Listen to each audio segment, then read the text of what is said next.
I'm going to just speak for myself. I feel the same way I do when we were at a home opener, when we were in the National League. Nerves aplenty, expectations, all those sorts of things. It's I guess the one thing I would stress though is to remember we're here. It's easy to just immediately think about the push to the next level, and I keep walking around pinching myself. Well, we're in the championship after 3 promotions in a row, and that is a special thing, and it's worth remembering and taking in account, being present with it. Agreed, and we also have the luxury of having just played a couple of games, one in a cup and one starting away at Southampton, and obviously we didn't love the result, but we made a good showing and feel like we belong. That was our takeaway too. Yeah, we belong. That was great. Hi Ryan, you're right. Is that Rob with you? I just it's Ben Tozer here, by the way. Who have you brought over with you today? You know why he retired, right? You look shorter on TV. Yeah, you do. Look, That's me. Kev's got your shoes on. They got a platform in. Is that right? Yeah. Who have you brought with you today? That's all I want to know. He did a long throw with my body. Yeah, I got Rob Mack here. I don't need anyone but Rob Mack for the rest of my life. I'll say that right now, Tozer, and you know it. Who have you brought with you? That's all we want to know. Who have you brought with you that's famous? Because that's all you attempt to do. No, I don't know. Is he not George famous Dewey? enough? No. Yeah, my kids are here. Your kids? No, that's about it. No, I don't think. Well, I don't know. Should we see if we get Will Ferrell or Hugh's he's a fan of Norwich, so can't do that. I guess. Yeah, let's stick with Wrexham, chaps, because it is your day today. Of course, we spoke to Phil Parkinson earlier on, and you two have been glowing in the way that you've enjoyed what he's done, embraced what he's done, and it's at times abrasive management style. I think so. I mean, we have a very hands-off management style. I mean, our job is to listen, learn, and tell the story, and that's, I think, a great position for any ownership group to be in, is to really just be there to support and tell the story. We don't make football decisions, and it's actually the great gift of that is that we're able to have relationships with the players at Wrexham, whereas most people in our position can't. So we have a relationship with every single one of our players, not Tozer, of course, but everyone since him, for sure. Yeah, it's interesting to get accolades when you hear people say, "Oh, you guys have done a pretty good job at the club," and the truth is, we don't really have anything to do with what happens out on the pitch. We've got our very specific job, which is to be clowns and to tell the story as best we can, but to be as respectful as we possibly can to what Phil does on the pitch, what the executive team, Michael and Sean and Humphrey and everybody does off the pitch, and Tina. We just have an incredible team, and we just get to sit back and be fans and document the process. Rob, Ryan, Kevin Phillips here. Just a quick one from me, and amazing from the outside looking in what you guys have done with the documentary. Enjoyed watching it. Championship is notoriously known throughout the world as being the toughest league in the world, or if not one of the toughest. What's your expectation? You would have seen that last week down at Southampton. What's your expectations for Wrexham this season?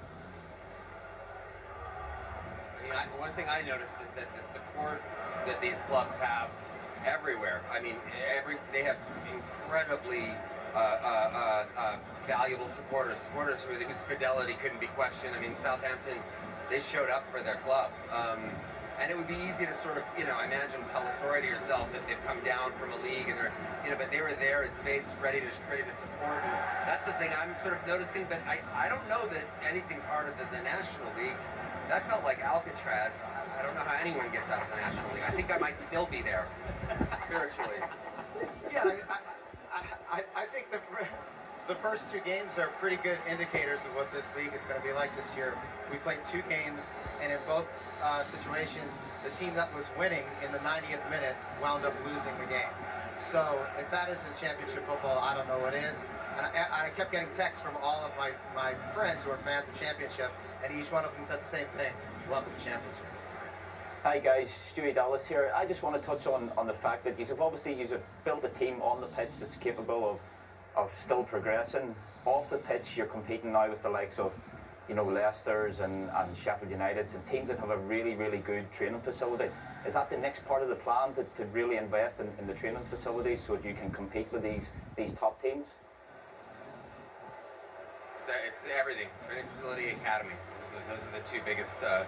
It's easy to focus on rebuilding a stadium or personnel on the pitch, but that's not our forte, and we don't pretend it is. So for us, it's really about infrastructure, supplying the right people, the smarter people, people that know how to do this in the right way with the means they need to make it happen in a way that's sustainable for the club and this community. Yeah, and that's also a benefit of really not knowing what we're doing as far as the sport of football. We've always said that. We go in with our hearts on our sleeves, and we ask a lot more questions than we have answers to. And we ask the town, we ask the team, we ask people with way more experience than us, and say, what is it that we need to build a sustainable model, not just something that can flame out, that maybe we have great success in the short term, but will flame out in a few years. And of course, the biggest answers are youth academy and training facilities. So those are the things that we really have been focusing on from the very beginning, but there are so many things that we had to do. But at this point, as you can hear the crowd getting louder and louder and louder, something seems to be working, so we got to keep doing what we're doing as well. I suppose the really wonderful and heartwarming thing for the two of you, what we've seen in the ownership as well, is your embrace of the history of Wrexham, and that was seen, of course, during the course of the week with the remembrance for Joey Jones, wasn't it? Oh yeah, I mean, you talk about revered person. I mean, every time he was in the stadium, there was this sort of different energy here, particularly the people who have been here since the beginning. And I just was so happy I got to meet Joey and spend some time with him. And you feel like you're still with Joey a little bit when you hang out with Mickey Thomas.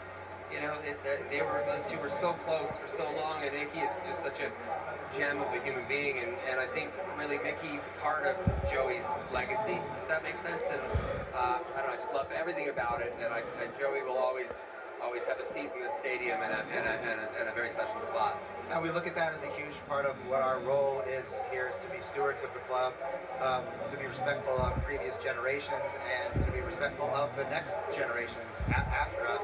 And a huge part of that is recognizing how the club got here in the first place, whether it's players like Joey or Mickey Thomas or Tommy Panford, or even the supporters who only 20 years ago raised £100,000 amongst themselves to save the club.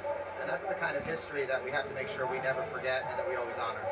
Gents, it's been an absolute pleasure. Lovely words as well. Ryan Reynolds, Rob Mack, thank you so much for your time and all the best today. Thank you.